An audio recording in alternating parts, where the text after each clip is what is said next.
여러분 안녕하세요. 오늘은 국회의사당 얘기 좀 한번 해보려고 합니다. 국회의사당은 현재 여의도에 있는데 국회의사당이 여의도 입지가 정해지게 된 것이 1968년 2월입니다.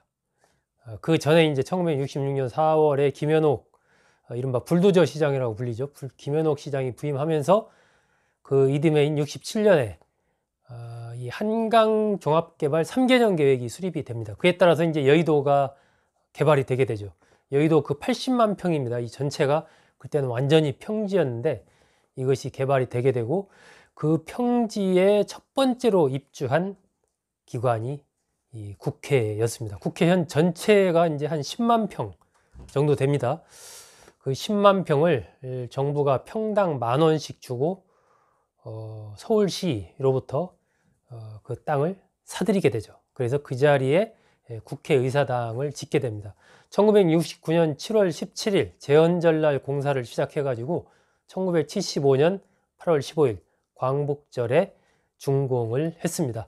공사비가 한 135억 원 정도 들여서 오늘 여러분이 보시는 현재의 그 국회의사당 모습이 1975년 8월 15일 준공이 됐습니다. 국회의사당 설계는 혼자 한 게 아닙니다. 한 사람이 한 게 아닙니다. 4명이 같이 했는데요. 그 당시에 이 국회의사당을 지을 때 일반 공모와 지명 공모를 같이 병행을 했습니다. 지명 공모라는 것은 당시에 이제 이름이 있는 이 건축가들 6명을 지명해 가지고 안을 내라 이렇게 얘기를 했던 거고, 일반 공모는 그렇지 않은 사람들로부터 이제 공모를 받았던 것이죠. 근데 지명 공모 6명 중에 3명은 나 못하겠다, 나 안 한다, 그런 건 자존심 상한다 뭐 이러면서 안 했고, 3명이 거기에 응했습니다. 김중업 씨라든지 이광노 씨라든지 김정수 씨, 이분들이 이제 응했고, 일반 공모 중에서 선발된 것이 이제 안영배 씨라는 분인데, 이렇게 해서 이 4명이서 공동으로 설계를 하게 됩니다. 특히 이제 이광노 씨 안이 많이 받아들여졌다라고 이 안영배 선생께서 구술집에서 그렇게 증언을 한 바 있습니다. 이렇게 해서 이제 건축이 이루어지게 되고요. 당시 일본의 유명한 건축가였던 다니쿠치 요시로, 그리고 미국 MIT대 교수였던 벨루스키, 이 두 사람을, 그 외국인이죠. 두 사람 외국인을 자문 역을 또 맡기기도 합니다. 이 국회의사당의 건축과 관련해서는 재밌는 얘기들이 좀 많이 있습니다. 먼저 한번 사진을 한번 보겠습니다. 가장 아마 여러분들이 많이 보게 되는 것이 이 돔일 겁니다. 국회의사당의 돔. 하지만 원래 설계안에는 이 돔이 없었습니다. 원래 설계한 대로라면 이 높이도 더 낮고 요 기둥 간의 간격도 더 넓은 그러한 좀 이 현대식 건물, 그것이 이제 원래 설계자들이 냈던 안인데, 이 국회의원들이 그 안을 보고 아니 무슨 국회의사당이 뭐 이러냐, 현대식만 고집하지 말고 좀 뭔가 전통적인 그런 게 좀 있어야 될 거 아니냐 하면서 돔 얘기를 합니다. 돔을 반드시 넣어라. 이래가지고 이 설계하시는 분들이 이거 아닌데 생각을 하면서도 하도 국회의원들이 그렇게 얘기를 하니까 막 좀 이렇게 막 크게 과장되게 막 이렇게 넣었던 거예요. 그러면 아니라고 얘기하겠지라고. 근데 그런 안을 갖다 줬더니 국회의원들이 좋다 이렇게 박수를 치면서 돔을 꼭 넣어라 이래가지고 이제 이 돔이 들어가게 됩니다. 이 돔의 지름은 64m, 높이는 20m, 무게가 무려 1000톤에 달합니다. 그래서 이 돔이 생겼습니다. 원래 이게 설계자들이 넣은 게 아니고 국회의원들이 하도 일종의 좀, 아마 외국에 가보면 외국에 이제 의사당 이런 돔들이 있지 않습니까? 그리고 또 뭐 서울역 돔이라든지 뭐 이런 것을 본 어떤 그 느낌 때문에 돔이 그래도 있어야 된다 이런 생각을 좀 해서 강하게 고집을 했던 것 같아요. 그래서 들어가게 됐다라는 얘기입니다. 지금은 이게 보시는 게 여러분들 이 녹색 계통, 이 청록색 이런 색깔인데, 이게 왜 청록색이 됐냐면 발해서 그랬습니다. 발해서. 원래는 이게 이 청동 구리입니다. 청동 구리. 여러분도 구리 색깔 기억나시죠? 약간 붉은 빛이 도는 그 색깔. 이게 원래 그 색깔이었습니다. 그런데 세월이 흘러가면서 이게 이제 색깔이 발해가지고 이 색깔이 현재 청록색 비슷하게 이렇게 된 겁니다.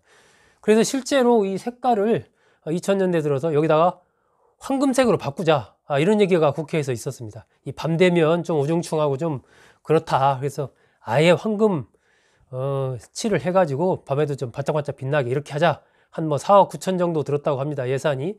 그 정도 드니까 한번 하자. 뭐 이런 얘기도 있었는데 그건 아니다. 또 이렇게 반대가 부닥치고 해가지고 그냥 이 상태로 있습니다. 색깔이 발해서 이런 거다. 원래 이런 색깔이 아니다.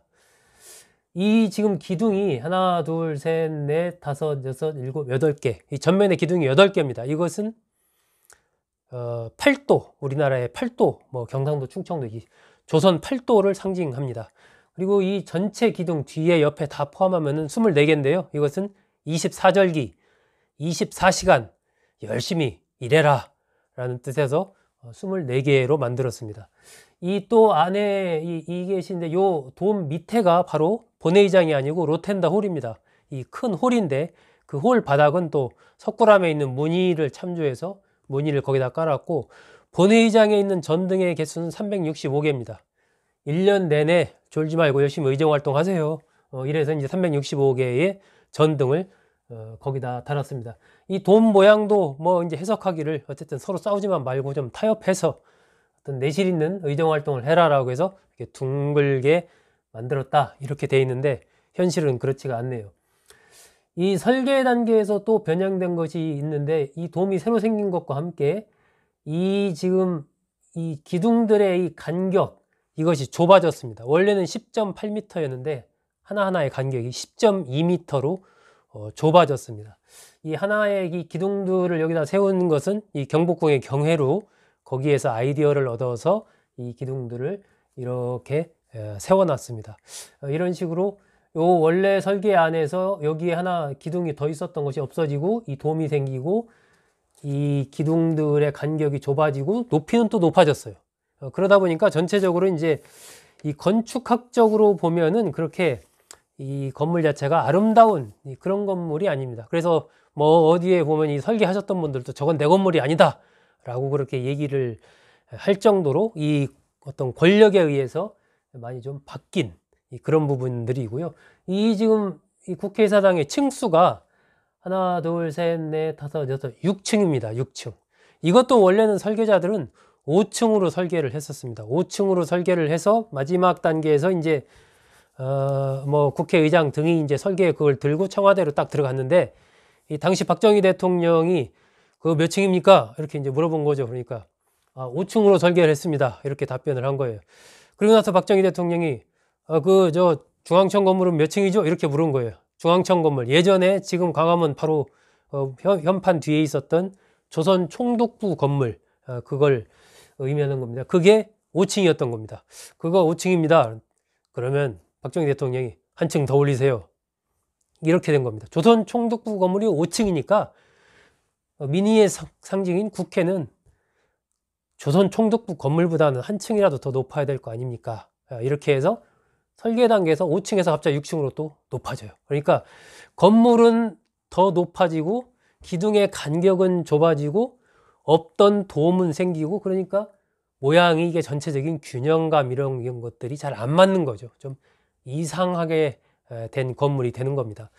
그리고 이 설계에 숨어있는 비밀, 또 다른 비밀 하나가 이 통일까지 대비해서 만든 국회의사당입니다. 이 원래는 양원제까지 생각을 하고 2개를 만든 거예요. 똑같은 그 건물을 상원, 하원 생각해가지고 하나씩 본회의장이 있고 이 예결의장, 본회의장과 예결의장 2개를 똑같이 만들어서 나중에 통일이 되면 이게 이제 일종의 양원제로 국회를 운영하면서 상원, 하원 이렇게 하자라고까지 사실 그렇게까지 내다보고 이 설계를 안에 했습니다. 그래서 똑같은 구조의 본회의장과 예결위회장이 양쪽에 있다. 그리고 이 돔 밑에는 본회의장이 아니고 로텐다홀, 큰 홀이 있다.